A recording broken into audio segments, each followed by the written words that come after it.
Hello, everyone. Welcome to Multitap, the structured debate show where we discuss video game topics, we bring up countering points of view, and the judges at the end pick a winner.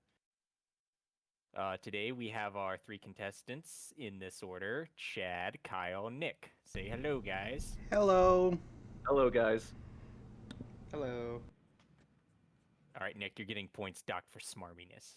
All right, so as a refresher for anyone who's new to the show, we have our opening arguments, which lasts about 3 minutes. We have our open discussion, which will last a little over half an hour. The judges will then grill our contestants and pick apart their stances. And then we will have our final thoughts and a verdict. We also should probably introduce the judges. There's myself, Jack. Hello, I'm Matt. Hello, I'm Cackle. All right.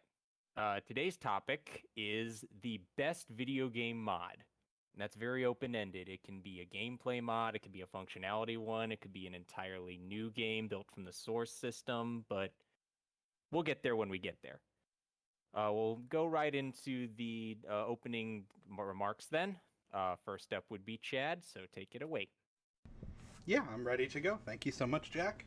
So, we all have favorite games. The ones that always come back to us and love just being in the world and experience everything it has. But at some point, you've done everything you can do, got all the endings, made every build, and found all the secrets. So now it's time to pick up and move on to a different game, right? Or at least only come back to it every once in a while now, instead of always being engaged with it. Wouldn't it be great if a game really could feel fresh for the first time again? Or coming in and seeing things with new eyes and having to face brand new challenges? Well, with randomizers, that's actually possible. You can take some of your favorite games and turn them upside down, making enemies spawn in different places, different items are put in different places, stores now sell different items, chests grant different rewards, character stats will work differently. Anything like that can just change. And having all of these and more things being random now make you progress and look at your game that you grew up with or played the hell out of, just with a brand new light. It just completely reinvigorates the game. When you are done with that playthrough, you can re-roll the dice and get to do a new experience again because it keeps on randomizing. Randomizers bring this level of new enjoyment and depth back into the game. Both old and new games can have this randomized feature. It just makes you never want to get tired of things you love. And I think that's something impossible to replace and just really, really special. And yeah, that's really all I have to say. I'm good to go. All right, then, we will move on to Kyle's remarks. Thanks, Jack. So I will be talking about restoration mods, or mods, in my opinion, that improve the game experience for you. So a lot of this is subjective. This could be anything from mods that replace textures with updated HD textures, or improve gameplay function like increased FPS, or accessibility features like uh, having different settings for the visually impaired. Essentially, any mod that improves the game experience for you and just for you. Uh, this can, like I said, this can include mods that for games that are very old that now have new audiences, and with the updated textures or accessibility features, allows for new players to enjoy, or old players who, frankly, couldn't enjoy the game in its fullest when it came out, but now thanks to these mods, can change the game just enough so that they can have a quality experience. And that's all I have. All right. Very brief, yielding the rest of your time. We move on to Nick then, making his opening argument. Very well. So I'm going to be arguing that the Half-Life mod Counter-Strike is the greatest mod ever created. So Counter-Strike is a total conversion mod for the original Half-Life, which builds on the engine and core mechanics of Half-Life while simultaneously creating its own identity and influencing the industry, especially with shooter games, for generations to come. So what is Half-Life? Half-Life is a single-player, first-person shooter developed by Valve, and it is in this context notable for being a very linear game, a very single player game. It has platforming in it. It's a very like it has good shooting mechanics, but it's more of an adventure than like just a game about shooting things. Counter-Strike, the mod, by comparison, is multiplayer only, except for bots. It has a lot of weird innovations in it, especially for the time. Like you buy your weapons in a store at the beginning of rounds. The game is extremely lethal. Like in an era where everything is a cartoony deathmatch, Counter-Strike is a game where 1 or 2 shots usually kills you. Um, in to compare it to those other deathmatch games, at the time, deathmatch was really the de facto game mode. You had deathmatch, you had team deathmatch, and that's what you would play in your multiplayer shooter.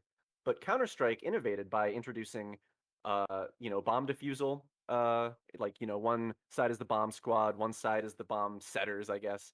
And so you're fighting each other. And then there's like rescue hostages, the assassination missions, which didn't make it out of the original, and many other things. And like, for instance, like in Call of Duty, one of the most famous, I would say, or most well-known game modes is Search and Destroy, and you simply don't have that game mode without Counter-Strike.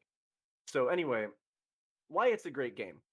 It's a great game because it builds on the original shooting mechanics of Half-Life in a multiplayer context. So like what do I mean by that? Well, Half-Life has really precise grenade throwing and like shooting your gun. And in Counter Strike, they actually modded the guns to have even more recoil and like more realistic feeling. But the precision of like the controls, like the reproducibility of everything, makes it very competitive. I'm kind of getting off track here. Oh, and so it had to be a mod because the two mod makers were guys, like the two guys who made it were just mod makers. Like they weren't programmers, they didn't know how to code. So the fact that it really had to be a mod, it couldn't just be like, oh, we made our own new game. So in conclusion, Counter-Strike is built on the core foundation of Half-Life in order to blaze its own trail, etc., etc. But it has a greater legacy than the vast majority of full video games even do, let alone mods. Like it's very hard for me when asked, what is the greatest mod ever created, to give any answer besides Counter-Strike, just due to the fact that it had to be a mod. And that's all. All right, then. And with the opening discussions made, we move on to the open discussion round. This is where all three participants can speak freely with one another, ask questions, defend their points, and the rest of us listen and take notes. All right, I'm going to take a sniping shot at Chad right away. So randomizers are cool and everything, but one of my most common observations with them, and I never played Dark Souls randomizer like you, but I played Ocarina of Time randomizer, Majora's Mask randomizer a bunch. Well, not a bunch, but a lot. Anyway, the point is, they're very finicky. Like it's really easy to get seeds that suck, and I think that's really apparent in Dark Souls, where you can just get enemy patterns where it's like, okay, well, now I'm just fucked, and like, how do I even proceed? And so to have a fun randomizer experience, you're usually talking about like, you have to like limit it in some way. Like it's got to be all limited, and like it's almost like you're kind of going against what a randomizer is then, because you're like, oh, I'm only going to allow these guys to spawn here or this thing to show up here. I mean, do you have any thoughts on that, Chad? Yeah, I mean, I think bringing up Dark Souls is the perfect example for that because Dark Souls has the perfect counter to that, which is a scaled difficulty randomizer. Which what it does is it pulls enemies of similar health bases or that aren't necessarily too difficult, even from later games because there are some low level enemies in later areas and stuff like that, to put into the earlier areas. So you still get a randomized experience and still get a good variety of enemies. However, it's scaled to go with your level. So when you do like your first playthrough on Dark Souls randomized, if you're starting a brand new one, it doesn't feel so unfair and daunting when you first go in with the enemy randomizer. And I know at least a couple other games have that. I can't say for sure all of them, but I know a lot of games, like I know Link to the Past is another huge game that gets randomized all the time, and they have a lot of stuff like that in there too, where you're able to like scale exactly what you want randomized and how much you want it randomized, and like, kind of make sure it's a fair difficulty for whoever's playing. Because I think the wonderful thing about randomizers and what makes it so cool is that it's there for everybody. You can have someone who's a speedrunner who wants to make sure they have to use their glitches and like their out of bound breaks and stuff like that to get the items they need. So the items literally could be anywhere. But then you also have people who just kind of maybe want to play the game again with new eyes. So you make it so where all the items are within boundaries. You can't get locked out of a dungeon without getting it. Things like that. I think there's a lot of accessibility features that actually kind of negate that issue most of the time. Well, what I'm trying to drive at though is like with my game or with my mod Counter Strike, there is so much actually additional and new creative content and like new mechanics, new models, new stuff and like new features. And with the Dark Souls stuff, it's like, okay, there is a cool gimmickiness to the randomizer where it's like it's this very procedural, like the game's just shaken up for you. But as soon as you begin to add restrictions on that, it's like, okay, well, if we're gonna start having human influence in the mod, like I guess what I'm asking is like, how can you say like what makes it better than a game like Counter Strike, for instance? So, Chad, it sounds like those accessibility features breathe new life into a game that you may have already played or beaten that you can now play with fresh eyes, correct? Right, So exactly.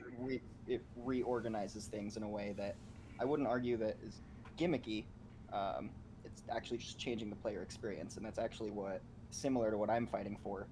Um, I'm of the opinion that games are art and should be accessible to as many people as possible, and that's it's kind of, I think, similar to my topic where any mod that kind of makes it more accessible for you as a player. So in your case, it's uh, a player who has maybe beaten the game already, whereas maybe in my case, I am trying to use a mod to make it more accessible via difficulty or controls or something along those lines. Right. And one thing I will say directly to you, Nick, that I think is a big point here, we're not talking about necessarily the most influential mod, which I think we could all of us could agree here that for sure Counter Strike's the most influential mod out of these three. We're talking about the best, and I think the biggest issue with Counter Strike as a mod, the first Counter Strike at least, is that it has new iterations. It has Counter Strike Source and it has Counter Strike Go, which, while they might not be one to one exact comparisons to the first game, it seems like the community does prefer either Source or Go over the original modded Counter Strike. So, with that, I feel like Counter Strike not only, even though it was very influential, I don't feel like it's the best in these options because there's another Okay, I gotta version cut of the you game off. to go play. You're just factually incorrect. The community hates Source, and it's true that modern professional players play Go, but I'm literally looking at a browser tab right now, and Counter-Strike 1.6, the original mod, or it's not the original mod, but it's still a mod of Half-Life at that point. Um, it has over 500,000 players now, like at this second. You can't really say like, oh, it's had iterations and now they've moved away from it. Like, no, Counter-Strike, like Counter-Strike itself, still has a fuck ton of players. That's fair. But I guess I still would come back to what I said initially then, which is even if it's not the most obsolete, it feels like the biggest crutch of your argument is that it's the most influential rather than the best. And I feel like That's not all the argument. See, the thing that's a problem with both of your arguments is that there's really no creative energy in either one. Counter-Strike is an explosion of creativity. There is so much new stuff. It is a complete reimagining of an old mechanical system, Half-Life's shooting and movement mechanics. Whereas a randomizer, that's basically nothing. I mean, yeah, it does randomize the game, and the human player at the end of it has a fun experience, but the mod itself has very little creativity in it, and Kyle's has even less. When you up-res a texture, do you know how much creative energy is in that? Zero. I mean, Increasing the FPS, coding changes are creative. How can I possibly say they're not? But you understand my point is that, like, when we're I talking guess about a if mod, if the that game was mod not for game, like accessible to Counter-Strike, someone, has far more to it than either one of those options. if I I'd can't play the game, then there's no point. If I can add a right. mod to make the game playable for me, then I would say that's a win there. And I think you have to make creative mods so that it's more accessible to more people. Like And well, oh, go ahead, sorry, Kyle. I was just going to use Cuphead as an example. Not everyone can play a shooter like that, so there are mods that can give you more health or increase your damage. And while yes, some people might say that that's cheating, I would argue that if I wasn't going to be able to play it beforehand or lack the ability to, then it doesn't matter. And if I'm just playing by myself, then it also doesn't matter. Yeah, I'd agree with that. And I would also disagree on that it adds nothing new. Well, in terms of like actual like raw new things that are added to a game from a randomizer, I New would agree. content is nothing new. Yeah, I would agree with that for sure. But the thing is like there's so many randomizers and things like that that add completely different experiences. The two biggest examples I'll give are both tied to Link to the Past. One of them is Link to the Past Inverted Randomizer. And what this is this is where you start in the dark world instead of starting in the light world. So now the game's a lot more difficult and a lot more straining, but you have to go through the game in a whole new way. So just because nothing was added per se that was new doesn't mean you don't get a new experience out of it. And the Yeah, but that's like my whole argument is like even in that example, that's just like flipping a bit, and it doesn't actually I think we're like there is overselling though just the a changes that. gulf. There's a gulf in like the quantity here, is what I'm trying to get at. I think but we're overselling how much innovation Counter Strike has here than just We the are mod. literally not, dude. The entire first-person shooter genre as it exists today would be Was created by completely Half-Life. different. Was Okay, but you more can't even influential say from that because Half-Life. we're talking about multiplayer. Like Half-Life Deathmatch wasn't nearly as popular as like Counter-Strike in any of its iterations. No, but it took the mechanics from Half-Life, a shooter that already existed, and threw it in a multiplayer space, and then created an economy where, based on how much money you acquire by playing the objective or killing players, you can buy better guns. Is that true? Because to the best of my knowledge, Half-Life Deathmatch does not have a money system because I've played Half-Life Deathmatch. I was saying that that's what Counter Strike added. Well, They Counter-Strike added that and a bunch of guns and a bunch of maps and new recoil mechanics and a bunch of new game modes, and that's really what I'm driving at here. Those game modes originated in Counter-Strike and then proliferated across the industry. I mean, if you want to say, "Oh, Nick, But again, though, your, sounds your like it's influence more argument is influential. somehow not as good as another kind of argument," I mean, fine. But if you are trying to actually deny the fact of Counter-Strike's influence, then you are just wrong-headed. Like, there's no argument there. That's a fact. Oh, I think the mod is very influential as far as the mods that spawned from it. But Counter Strike, well, we have. Let me gather my thoughts here. So we have Bomb Defusal and Hostage, were the main games that came with Counter Strike. And Assassination and like a dozen others that I just don't have written down. But you can go on our Wikipedia page or go online and you can see all the different Counter-Strike game modes and like But things no like one plays. Domination and King of the Hill and like every fucking game back then was like, okay, it's a very cartoony. You got bounce pads, you got weapons that you just kind of pick up around, you got power-ups you pick up that are around, and you move fast as hell, and you take a lot of damage before you die, and the only game mode is deathmatch. And like in that same era, Counter Strike comes out, and Counter Strike is like nearly an antithesis to all of those ideas. It just sounds like you're reaching for. We have one mod that's Counter Strike, and then all these other mods that formed using Counter Strike. I'm not talking about any other mod than Counter Strike. I'm only talking about Counter Strike, the mod for Half Life. And I guess if you want me to get all specific, I'll say the latest one that was the de facto one, 1.6. Okay, which would be mostly Hostage and Bomb Defusal. No, And then I that's guess the to one go that has on, a ton of game modes. the, They took out game modes for Go. I mean, they added a bunch of new ones. I'm talking about game modes that, I I mean, do whatever miss. though. I mean, My like point is I that used you to play can't Source argue all the against the time. influence. Like, even if you want to say, oh, influence is not a good argument, I mean, you can't argue against the influence argument itself. I'm not saying it's not influential. I just think that the idea that we're kind of going to take ownership of all these other mods that spawned from this mod is where I kind of draw the line here. I'm not talking about taking ownership. I'm talking about its influence being a mark of its greatness, which is what the entire point of this debate is about. Is this debate not about what is the greatest mod? I guess I'm just trying to understand what Counter Strike owns and then what it doesn't. What do you mean by own? I mean, like, in my eyes, Counter Strike is Hostage and Bomb Defusal. Everything else is a separate mod that someone created using Counter Strike. Zombies, I guess. Oh, gun game. I will throw gun game in there. But I'm trying to think. You might as well say, oh, Counter-Strike doesn't have any maps because they were all made by modders. Like, is that how you're gonna go? No, I would say the maps that were made by 1.6. Okay, so then what's the difference between a map that was made by a modder and like a game mode that was made by a modder? It's no longer Counter Strike. It's like saying that Counter Strike is also Half Life. No, we're just talking about game modes. Are you telling me that if I add a game mode to the new Call of Duty, it stops being Call of Duty? No, I'm saying if you take Call of Duty and make a separate game, then that's a separate game. Okay, but I'm talking about Counter-Strike, and I'm not talking about separate games. I'm talking about game modes. You know what a game mode is? Like when you start a game and you can pick a game mode. I'm talking about game modes. Hmm. So, like, why are you saying those are separate games? Unless it's gun game, hostage, or bomb defusal, I would consider like for example, I used to play zombies a lot on Counter-Strike Source, but I wouldn't say that Counter-Strike is a zombies game. I wouldn't say it's a zombies game either, but it has a zombies game mode. And once again, that's not even relevant to anything I'm saying. All I am saying is that Counter-Strike came out at a time where every other game on the market, asterisk, was this arena shooter style, like Quake 3 or like other Quakes or like the Doom games or like Unreal, like the game Unreal, not the engine. And so Counter-Strike comes out in 99, and then suddenly we have all these games with like a multitude of game modes.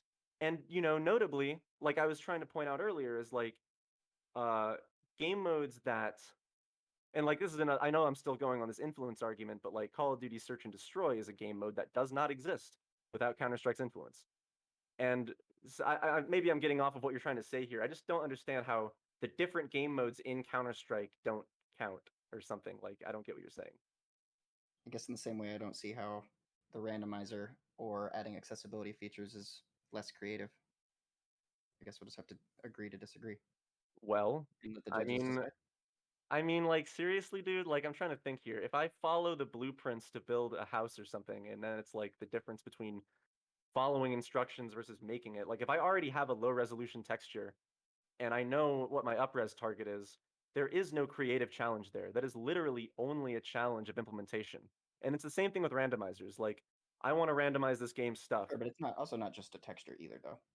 Maybe Okay, but whatever it is, like whatever improvement it is, my point is like, oh, it's better sound, or oh, I want to add red, whatever the thing is, like for color blindness, like a filter, like whatever it is, it's like you already know what you need. Like it's not like new gameplay, it's not a new feature or something, or like not feature, a new mechanic to the game.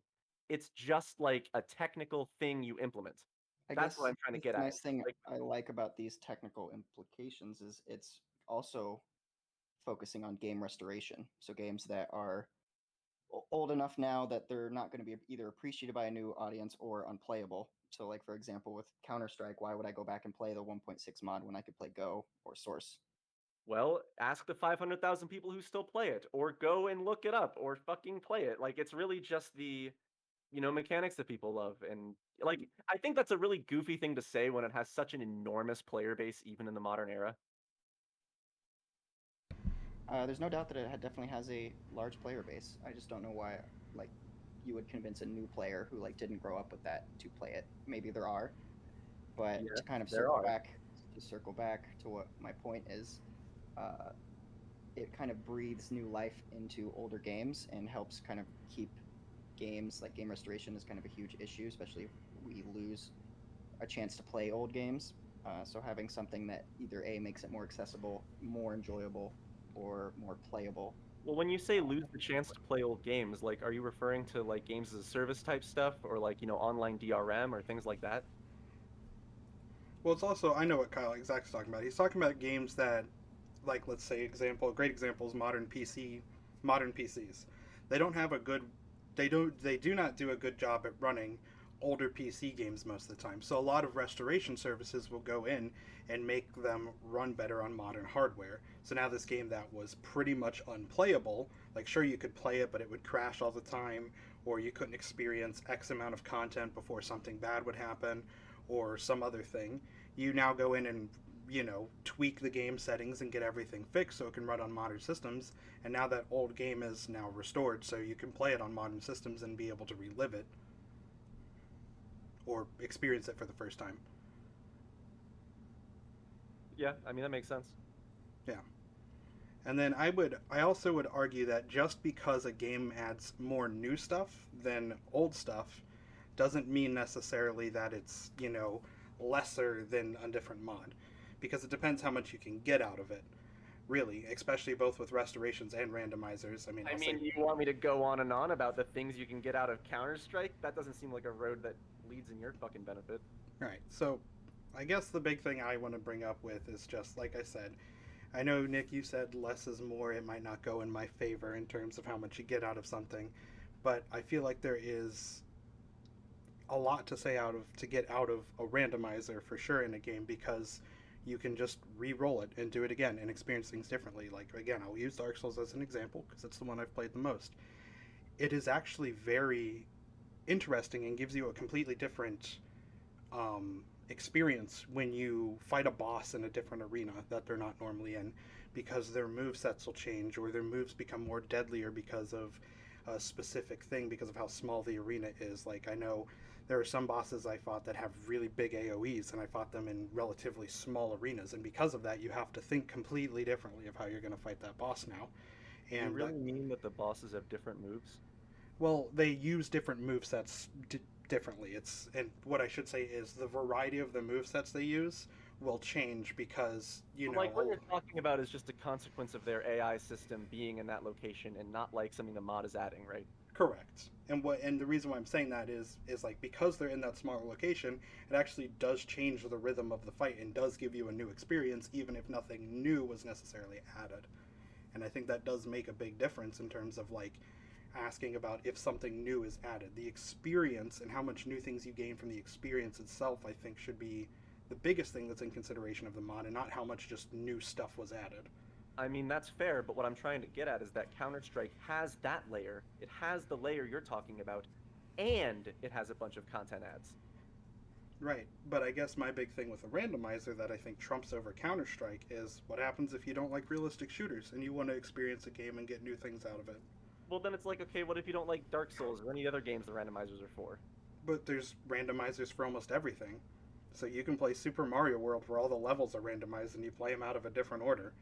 It And I'm just pretty. kind of seems like, I don't know, what if you don't like the mod you brought up is kind of, Can it just these kind of seems like it's punishing me for picking a specific mod instead of a category. can randomizers break the experience though?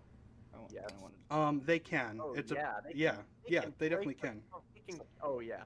I've Yeah, had that no, issue for with sure. single, randomizers. It's hard for me to find a good one because sometimes I will get put in an area where I need a specific item that does not exist yet.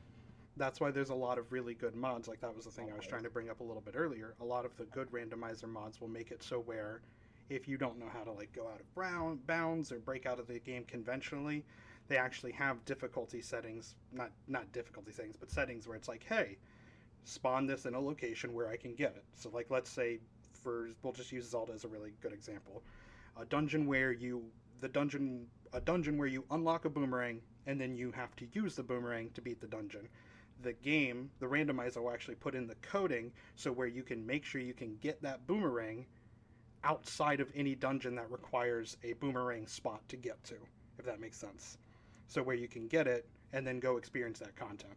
That actually does make sense, but something that I think Kyle was driving at perhaps is that there are a lot of implementation flaws in most of these randomizers, and even if you pick all the right settings, like, honestly, I kind of want to bring this up because just as a little asterisk, Counter-Strike is implemented flawlessly, and the randomizers are frequently not.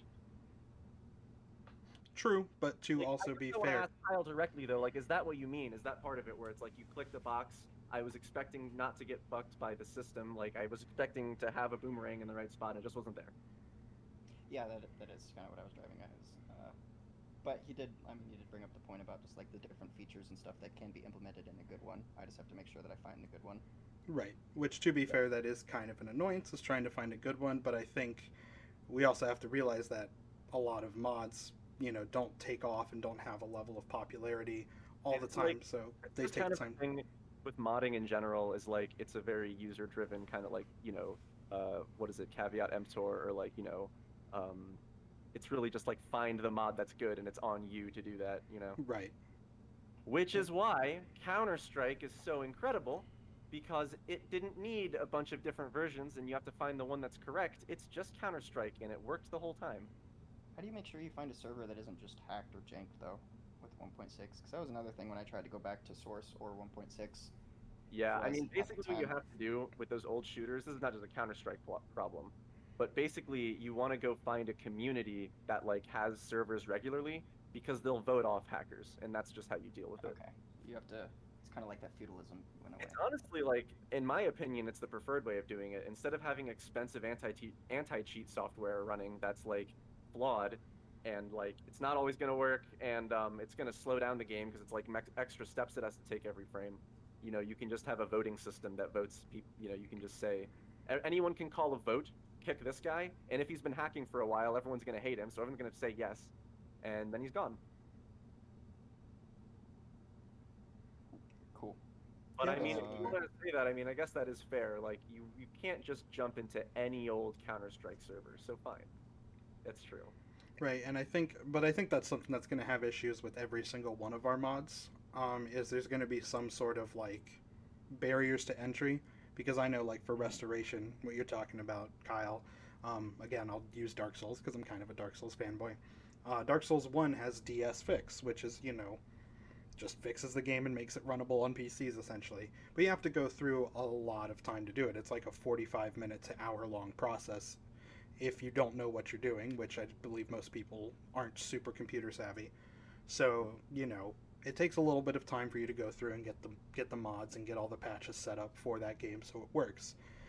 But again, I think that's something that you're going to have issues with all mods. There's just always going to be some sort of extra hoops to jump through because it's a mod. It's not. Yeah, I mean, I guess that's my little angle then, is that the game itself, or the mod itself of Counter-Strike, is very no fuss, and it's just like it works.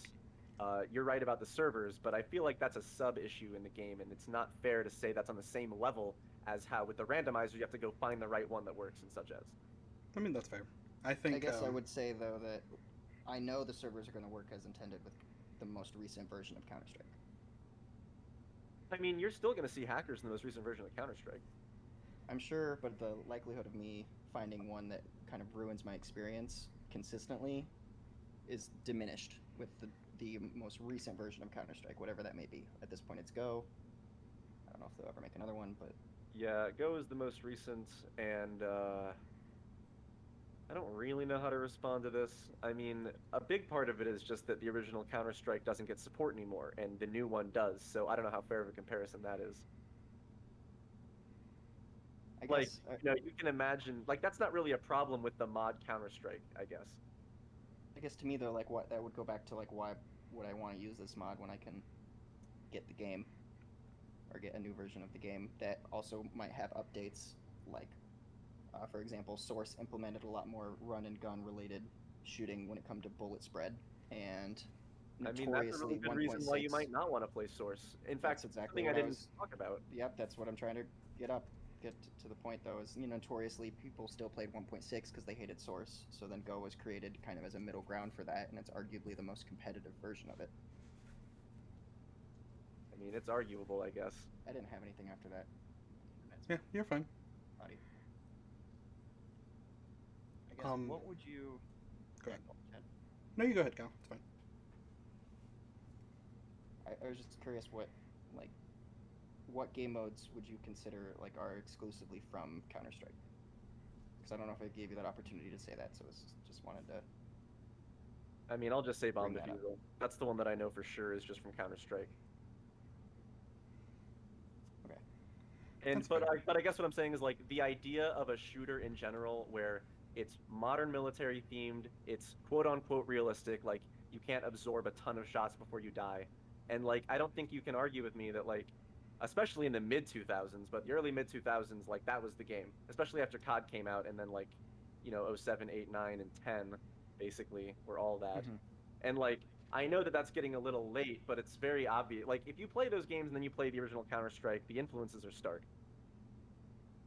Yeah, it was. I mean, at that point, before even Call of Duty comes into play here, it's you're either playing a military-related shooter that's Counter Strike or Halo, right? I mean, Or I'd even Halo. disagree with that because 2 years prior to Counter Strike, Rainbow Six came out. The original Tom Clancy's Rainbow Six. But And once while that again, and this is something else I saw, Counter-Strike is a response to Rainbow Six, because Rainbow Six is an excruciatingly slow-paced game, as the original mod maker of Counter-Strike put it. So Counter-Strike is a realistic shooter that doesn't move at a snail's pace, and like Rainbow Six, if you've actually played the original Rainbow Six, it is like you are taking your baby steps everywhere because it's super duper deadly and like precise, and yeah. right, So I guess just the reason why I bring that mainstreaming, I guess that is a factor. that's fair. I guess the reason why I bring that up is I think if you have Rainbow Six in existence and then games like Quake and Wolfenstein and all that stuff or Doom, in existence in terms of like multiplayer focused ones, but you still have the realism. I think realistic shooters would still come out, or some sort of middle ground between them would still come out regardless of Counter Strike being I mean, involved. okay, look, when I say that like without Counter-Strike you don't have X, Y, or Z, I mean, I am sure, like, I can't actually speculate about alternate timelines. I'm just saying that like the influence is undeniable, Oh and yeah, like when you play Search and Destroy in Call of Duty, you are just playing bomb defusal from CS. I see what you're saying. Um, I don't know. I feel like the biggest thing that I love about randomizers that I feel like neither of your guys' topics capture is the idea of being able to replay through something that you love with fresh eyes. Because if you've ever had like a favorite game or a favorite thing that you've experienced and you just want to experience it all over again, but this time have something new to do in it, a randomizer is really good at doing that. And it's really not something you can get anywhere else. And I think Well, that's really awesome. Yeah, I mean, I think Kyle's that is kind awesome. of covers that though, like in the same way. I was kind of going to bring that up that like Resident Evil 4 is one of my favorite games, and part of why I picked this was because of their restoration mod, both updating sound and visuals in a way that is much more modern. And to me, that does kind of breathe new life, but also I could see what you're saying about like it doesn't actually change enough, or it's not necessarily new to me unless it's in a reverse order. I just think that kind of to what Nick said, that my choice also kind of covers that I mean, I think it covers it to a potentially. degree in terms Like if of I like, play a game, like if I play a PlayStation 1 game with AI upscaled backgrounds, that is playing the game through new eyes, like no doubt about it. I mean, that's fair, but I guess I mean experiencing the content in a different way than you initially were, not necessarily like literally seeing it differently in terms of like better, or hearing it differently in terms of better audio. I just mean like better experiences in terms of like, you know, new experiences in terms of actual moment to moment gameplay. And I think that's really amazing and special. I don't think you can get that anywhere else because, again, I mean, I'll use Dark Souls. Dark Souls is one of my favorite games, and it's really cool to be able to get so much out of that game when initially I'm the type of person that'll only do one or two playthroughs on a Souls like game and then be done. Where with the randomizer for Dark Souls 1, I'm able to get so much out of it. And I've seen the same thing with, you know, Link to the Past, Super Metroid, Resident Evil 1's another great example. There's a really good randomized mod community around that. Um, Super Mario World, all these games that are just wonderful, enjoyable, amazing experiences that people have known for their whole lives. You can go back and experience, you know, brand new almost. No, not necessarily completely brand new, but you get new challenges and new ways, and you have to think differently about the game than you initially would. And it just adds so much more to your initial favorite games and some of the best games of all time. And I think like that's genuinely irreplaceable.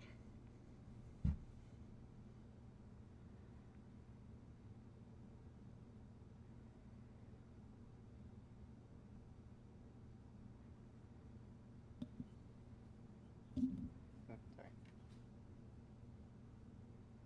Honestly, I don't think I have anything more in this.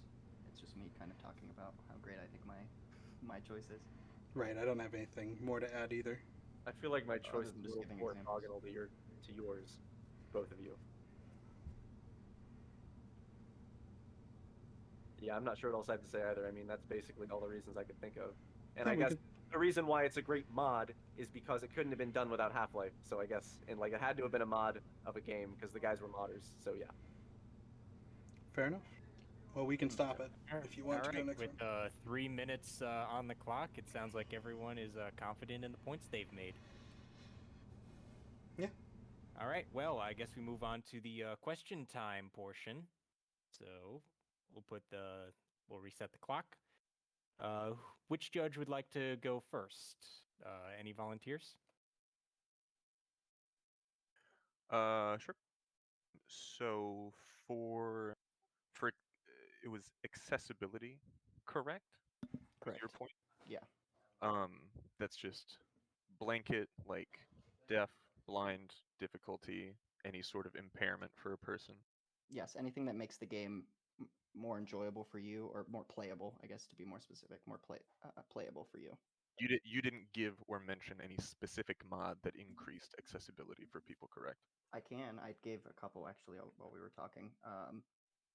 One would be Cuphead would be a good one, for Okay. example, where it's giving you more lives, giving you more power. Oh shoot, what was this game called? Celeste was another one where people really are just want some people really just want to enjoy the story but aren't necessarily gamers, and so this kind of made it a little bit easier for them to play. Hades recently came out with a mod that changes the color palettes. So if you're struggling with color blindness or being able to read the text, because it's a very text-based game, it creates new font that's more accessible for people with dyslexia. Kingdom Come Deliverance and Sekiro Shadows Die Twice also came out with mods that can either change gameplay, like in Sekiro's, it can allow you to have some more health or slow down enemies, or increasing the window for parrying, which is a big part of that game. And another kind of one of my favorite examples would be Resident Evil with the button mashing. You can add mods that kind of make that much less of an issue, which personally for me, I have arthritis, so I really like not having those barriers. Okay, great. For Nick, just to be um, super specific, what do you think, not to diminish any other point you gave, what do you think is the most influential part of CSGO? Or not CSGO, but just Counter-Strike, the original mod. The Is it most influential part of Counter Strike. is it the game modes? Because I feel like that's what I heard the It's most. definitely the game modes, and like not just the search and destroy thing, but also like the buying guns and equipment in a store, like getting money in the round and buying stuff like that was totally new at the time, and that's carried forward in certain games. Yeah, like Valorant to be the most like Oh on yeah, I top guess that's certain true. I haven't games. played Valorant. Um, and then Chad, your main one was the Dark Souls randomizer, correct? Correct. Okay. I think I don't have any questions for you, Chad. Mhm. You were very to the point with your argument. I just wanted to get some more specifics from the other contestants. Of course, Um, but I can add for you just for extra thing in terms of randomizer. In Dark Souls, it's not just enemies. You can also randomize items and make items appear in different areas. So you actually have to go to different areas or loot a different body to get progression rewards and stuff like that as well. So it's not just enemies. There's multiple things you can do in Dark Souls. yeah, to give you extra replay value, like you were saying. Exactly. You don't just immediately know how to break the game if you've played it several times. Right. That's all I've got. All right. I suppose I can go second with my questions, and it would be the same question for all three of you, expanding on a point that was brought up earlier. I guess I'll start with Nick, so we'll go in reverse order. Okay. You brought up how in the servers, the community has its kick function, and that's it's something that arose naturally because of the mod's creation. So I would ask you, do you think that the community legacy surrounding Counter-Strike, could you give any specific examples of positive community creation or impact that it's had? Yeah, I mean, Or is that not part of your argument? no, I think that's something I can bring up because I do have notes for this. As far as Counter Strike community, like it's one of the earliest esports, right there, along with StarCraft One, like even before Brood War was a big thing, and like it's hard to overstate how many Counter-Strike tournaments of various, and of course there's 3 games now, of various kinds that there are, like across the world with various prize pools. So I guess if I'm going to talk about community legacy, it is definitely like all about the esports community and how that's, and the esports community all came up out of people in the community. Like there's no like outside funding. I mean, at least in the beginning. So yeah, that's what I would say. Okay, then. And that would be the same question for Kyle. Do you think there's any community that is built up around your chosen best mod? Yeah, I think those entire fundraisers actually started around it, like Able Gamers, and I think there's been kind of a huge push for accessibility in the medium that has kind of brought a lot of us together, and that's kind of why I chose this mod, is because I've heard from other people who were having similar issues with games that they wanted to play, and we wanted to find resources. And thanks to things like Able Gamers is one. I'm blanking on a couple others. I should have wrote them down before. But I would say that there's a community fighting for accessibility. Okay. And same question applies to Chad. Do you think randomizers have a strong community that's built around them? Can you cite any examples or Oh yeah, prominent players? completely. I can't say for sure. There's some people I know. Northern Lights, I think is his name. He's usually a big art like roguelike streamer, but I know he did a randomizer for Dark Souls. But not just Dark Souls. I mean, you have speedrunners. So usually, the cool thing about randomizers is it kind of gives speedrunners a breath of fresh air, because speedrunners know the games in and out because they have to know how to run the game, what exactly to do, where to exactly go. So usually, a lot of times to relax and unwind, I'll see a lot of speedrunners do randomized playthroughs and randomized speedruns because it just kind of adds to the mystique of the game, and it gives them kind of a refreshing gaze of these games they've played again and again and again and again and again to try to perfect it. So you get kind of like this community built around it, where now there's even I can't cite exactly where you can see it, but I know for a fact there's speed run randomizer goals where like this has been the fastest run for someone doing a randomizer in the game for a speed run challenge Yeah, and I know stuff like that. this is hurting myself because it's not my point, but Ocarina of Time, like I watch ZFG do randomizers all the time. Like that's totally and OOT speedrunners are like, oh, who has the fastest randomizer OOT time and stuff. Right, exactly. So it's a bunch of stuff like that. There's a huge community built around it, and like usually anybody who likes a game or enjoys a game a lot will do a randomizer, and people just get excited and have fun with it because it's really cool. Even to the point where like you'll see two communities come together to make a mod. One of my favorite examples of this is Link to the Past and Super Metroid. There's actually a randomizer that combines the two, where you use a certain area in both Metroid, Super Metroid, and in Link to the Past, and they'll actually teleport you between each game, and you have to collect items for each game that'll be randomized through both worlds. So like you can find like for instance the hook shot in one of the item spots in Super Metroid, and then you have to go use the hook shot in Link to the Past to find items in Super Metroid, which completely changes these games together and stuff. So yeah, there's a huge community about it that builds upon what they do. And Jack, if you wouldn't mind me just adding to my point at the end there, Hmm. um, I wanted to also point out that there's been quite a few people in the gaming space who are pushing for just accessibility features built into games. So while this isn't necessarily mods, it is kind of bringing a community together and highlighting accessibility. For example, Alana Pierce does a charity every year, and her streams kind of bring in a lot of different people. Mark Brown from Game Maker's Toolkit has a whole series of videos kind of highlighting accessibility prepackaged into the games. Now, while that isn't necessarily a mod, I will say that these kind of issues being brought up and talked about helps generate the community and helps inspire modders to go to other games that may not have been necessarily accessible at first value. Sorry, I was trying to talk over, but that's basically what I meant. All right then. All Any right. other questions from our judges? Uh, I got a quick rundown for everybody. It's pretty simple. I'll start with Kyle. Kyle, I heard you talking a lot about the accessibility and situations like Cuphead, and I actually ended up having a lot more experience with all of your mods than I thought I would, so that was kind of awesome. Uh, Kyle, in the case of your mods, I don't exactly have the time, and I'm somewhat of a casual gamer, so I cheesed the Binding of Isaac and unlocked all the things because I just wanted to play. For me, that was a very easy process. I was wondering for the accessibility side, and when it comes to some of the more in-depth mods that you have to download, is there ever any issues that arise with that? For me personally, I haven't ran into too many, but I would definitely say that there probably are. This kind of touches a little bit about what we discussed during the debate time, which you do have that issue if you're not computer savvy or you don't know what you're doing. You could download the wrong mod or not download the mod correctly. It could cause issues, and in which case, that is just another barrier to entry. Uh, But in my experience, it's been okay.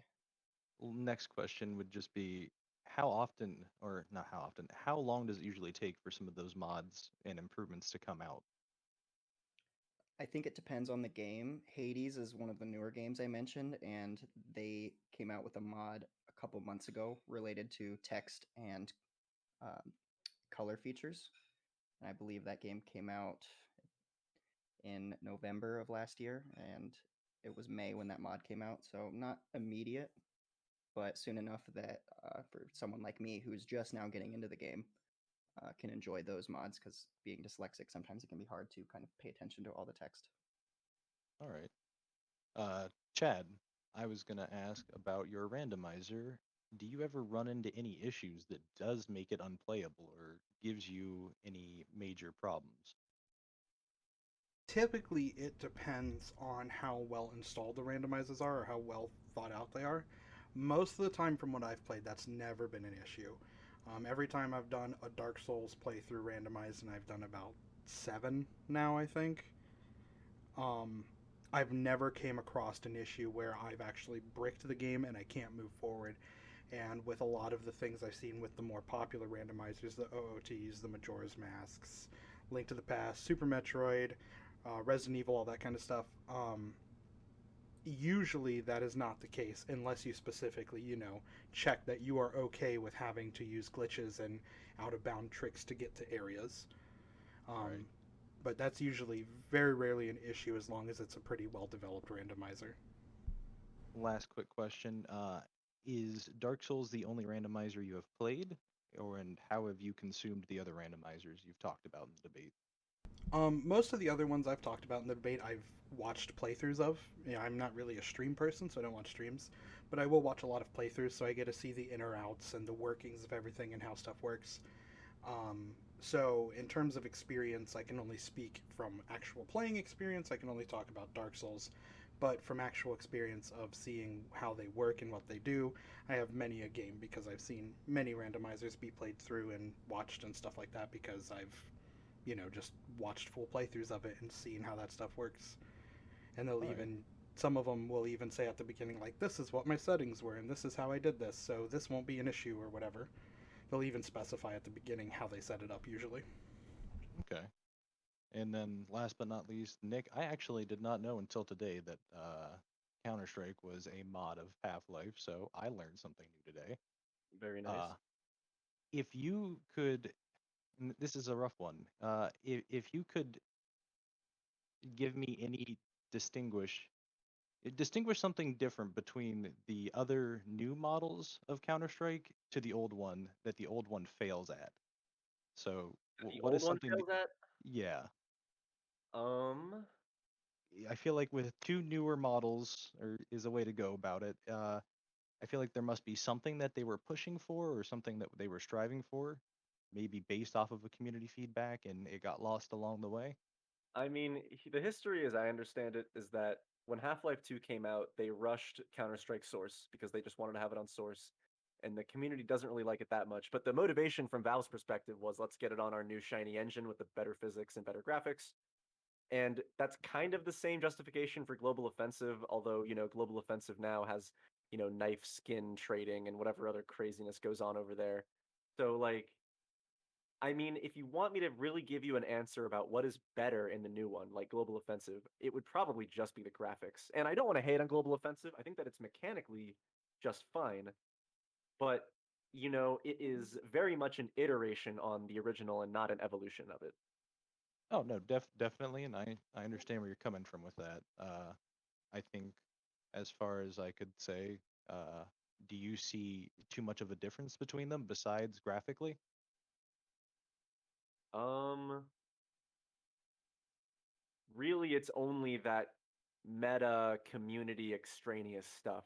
I mean, if we're just talking about the game, they play almost identically.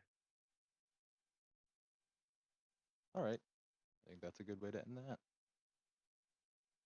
Now is the time we shift into final thoughts and closing remarks.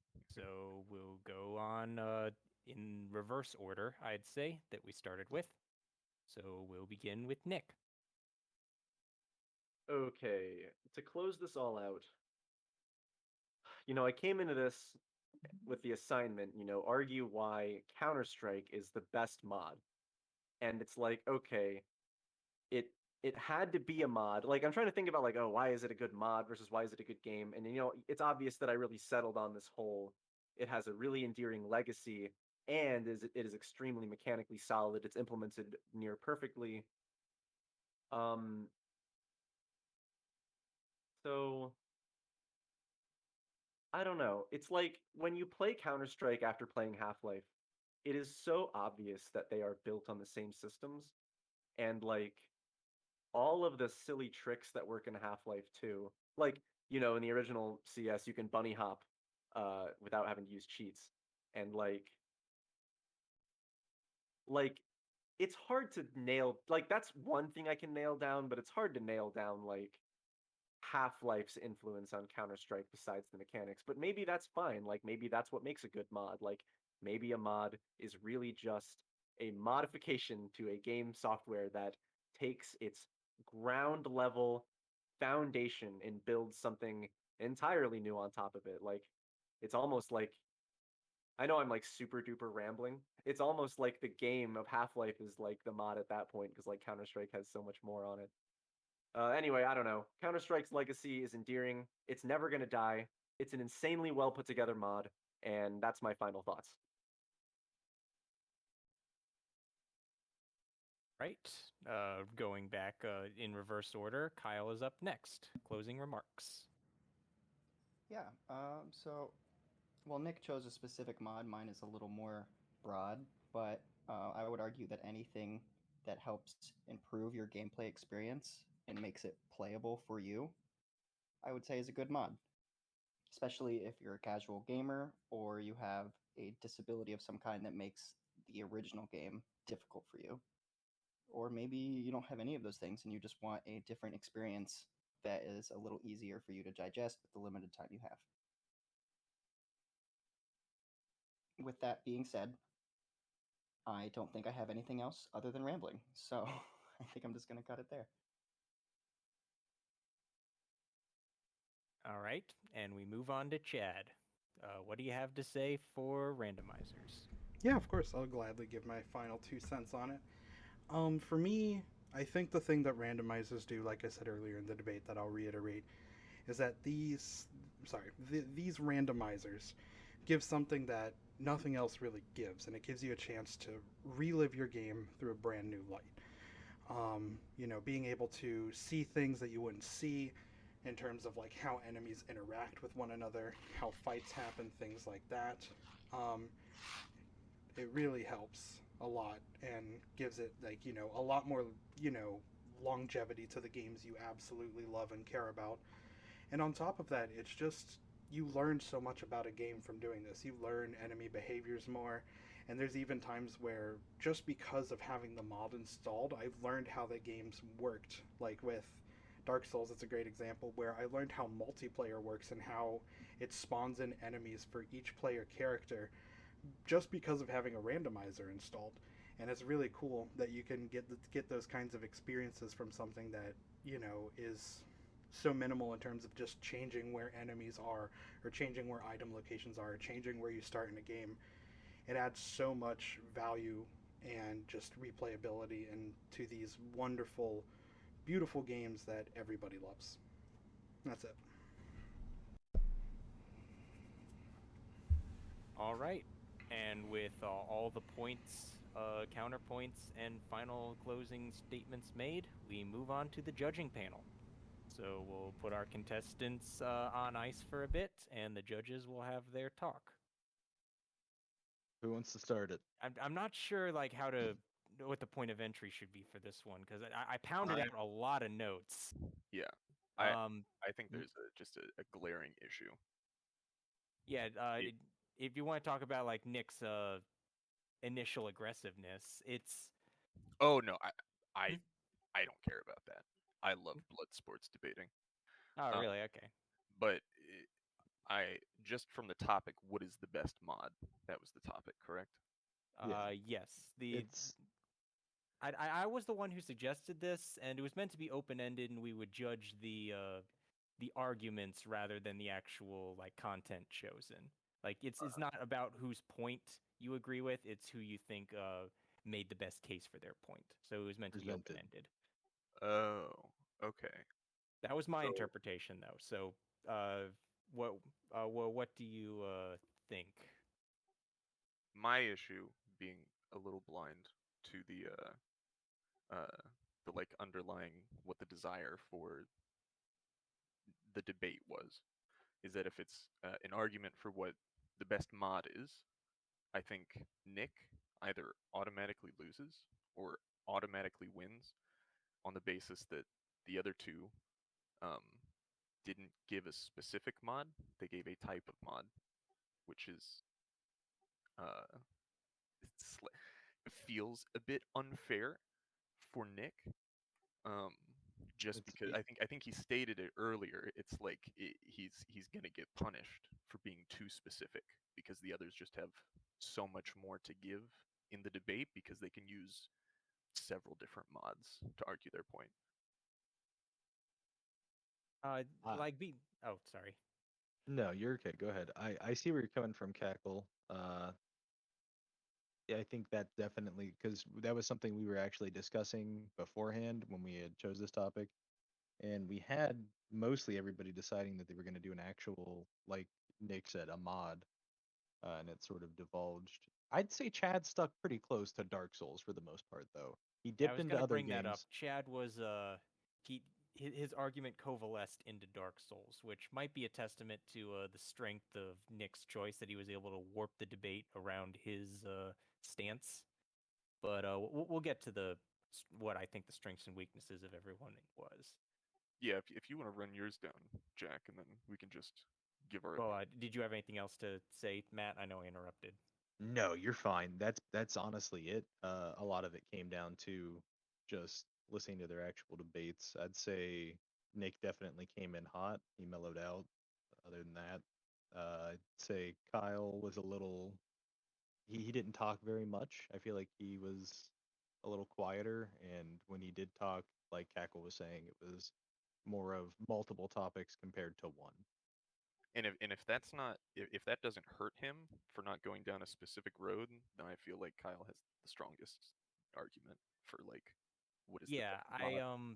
uh to be blunt, I think it's down for me between Kyle and Nick. I would Chad agree. had some good emotional appeals. He talked about the difficulty sliders when he got to Dark Souls. He um I'm looking at my notes here. He had a really good line where he says adding stuff doesn't necessitate how good the mod is. It's what you get out of the mod, not what's put into the development.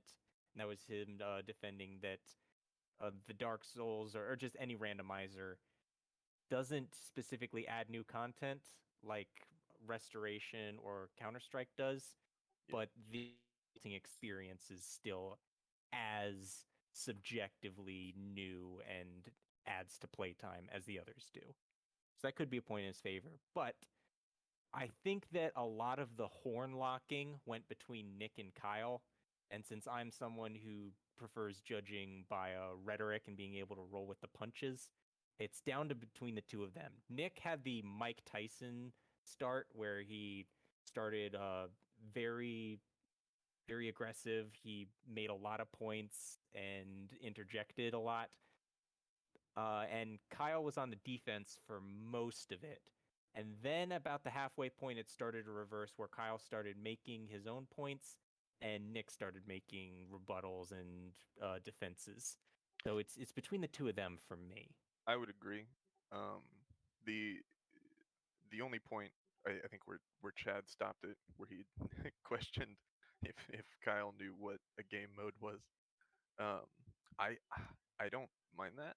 I think it takes away from Nick's point, but not because he was being rude or anything. Just because I think if Kyle brings up a point and then Nick doesn't give a counterpoint, he just questions Kyle's intelligence. It feels like a failure on his end to debate points. He's not saying anything if he's just questioning Kyle's intelligence. I He's not think that arguing for either point. I think you're hitting on what the two big prongs of attack were between Nick and Kyle, where Kyle used very pathos laden arguments. Didn't he wasn't as aggressive. Well, he was not aggressive, period, At least towards any of the other points. And he really played up the appeals to, well, I have tendonitis, so I can anecdotally say that playability mods and communities and charity streams and raising awareness, that's a very strong rhetorical style. Nick, on the other hand, spoke from a position of ethos. He was very declarative and self assured in his statements, and he has quite a few here that I think are strong, pithy sayings.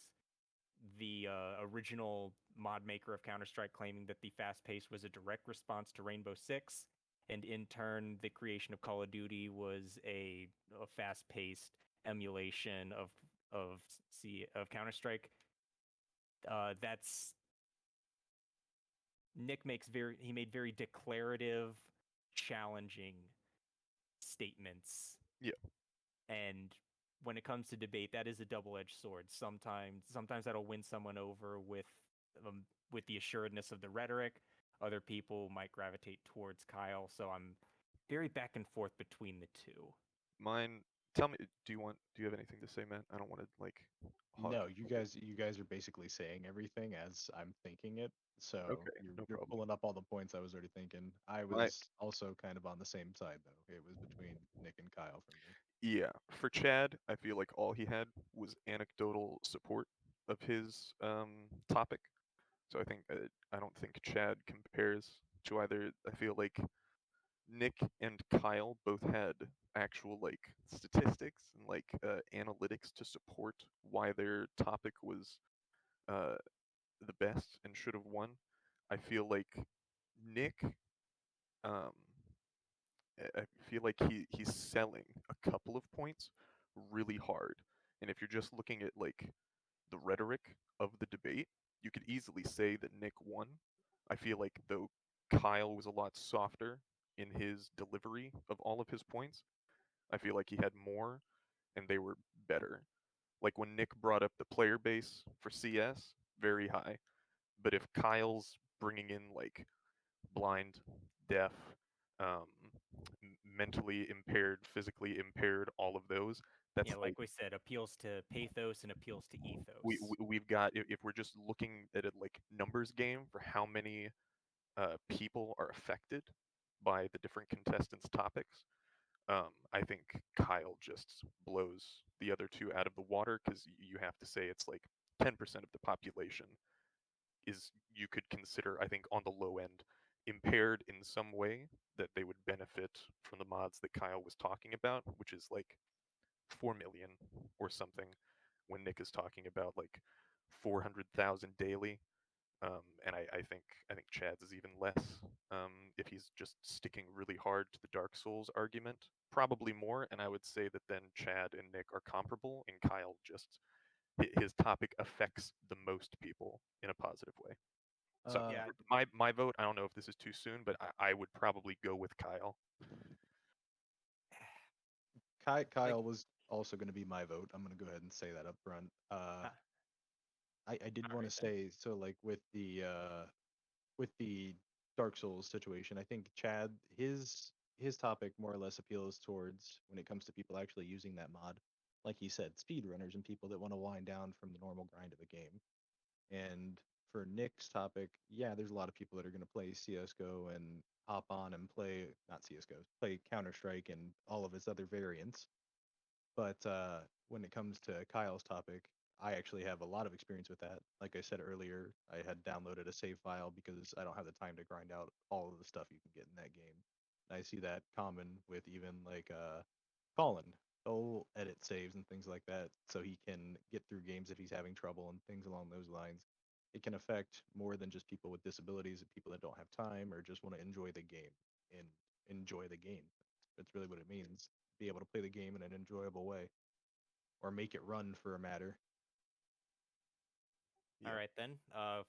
Obviously I'm outvoted. Kyle is the winner, and Well, if you can persuade us, but I Yeah, yeah, mean, yeah. follow up with your opinion for sure. if you could, yeah, give your opinion on who you would have chosen between Nick and Kyle, and okay, I'm also interested to hear like the goal.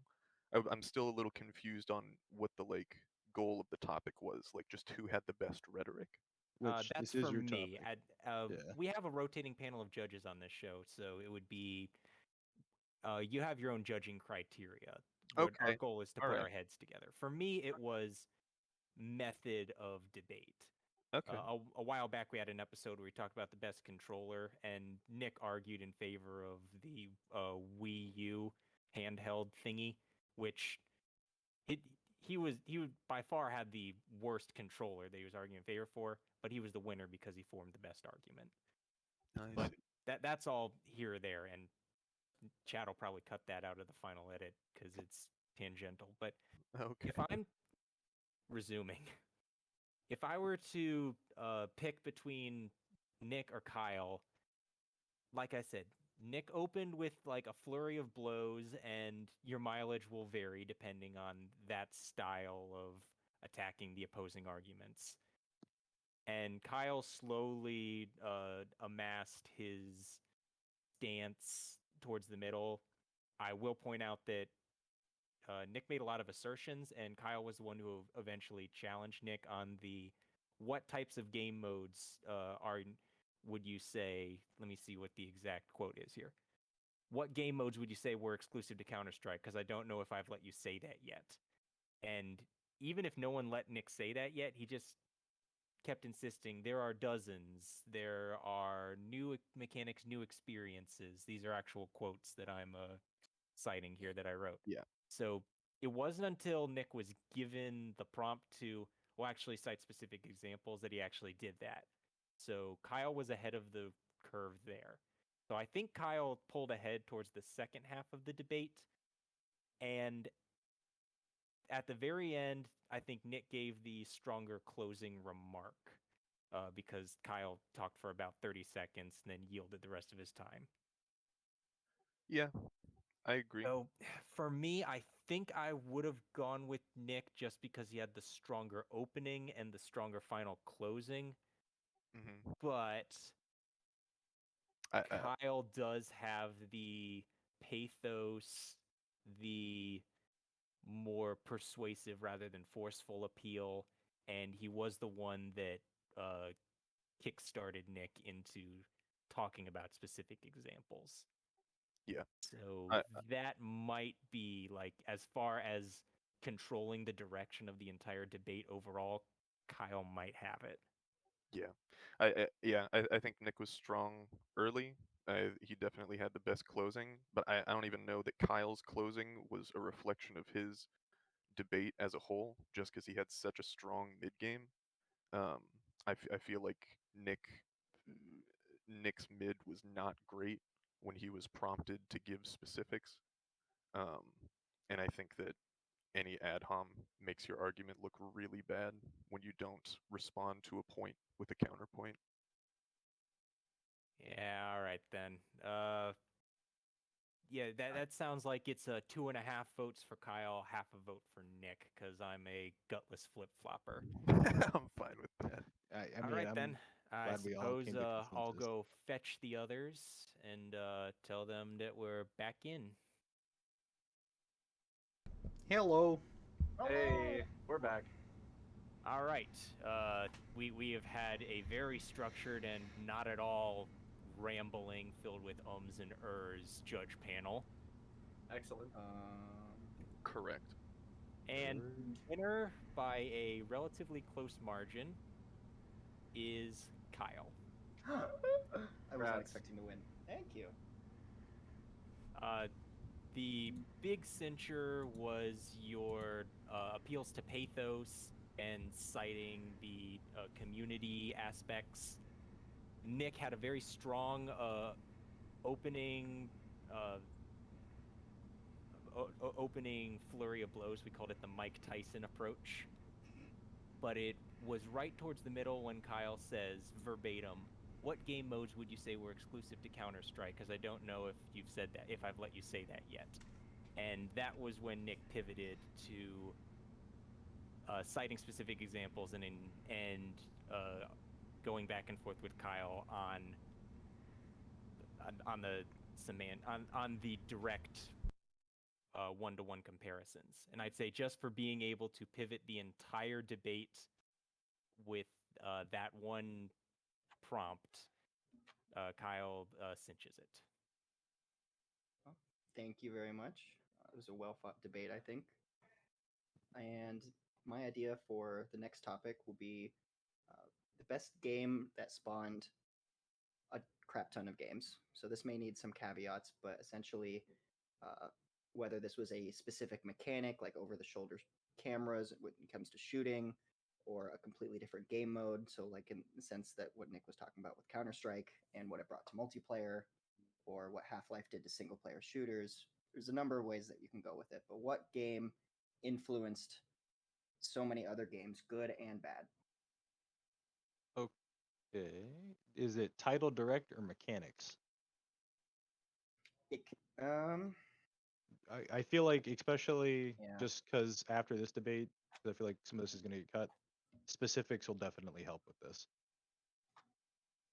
I would say specific elements of whatever game you're choosing. So to use the Half Life example, um, or actually, I'll use a different example to use, like say Resident Evil 4 came with the over-the-shoulder camera, and before that, third-person shooters were not using a traditional over-the-shoulder camera, and then you see that influence with Gears of War and so on.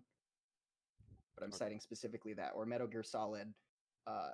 I can cite specifically the fact that it introduced stealth into the gaming space, or I could cite specifically that its over-the-top bombastic story is what kind of made it interesting, and that's when you saw a pivot for games really focusing on story.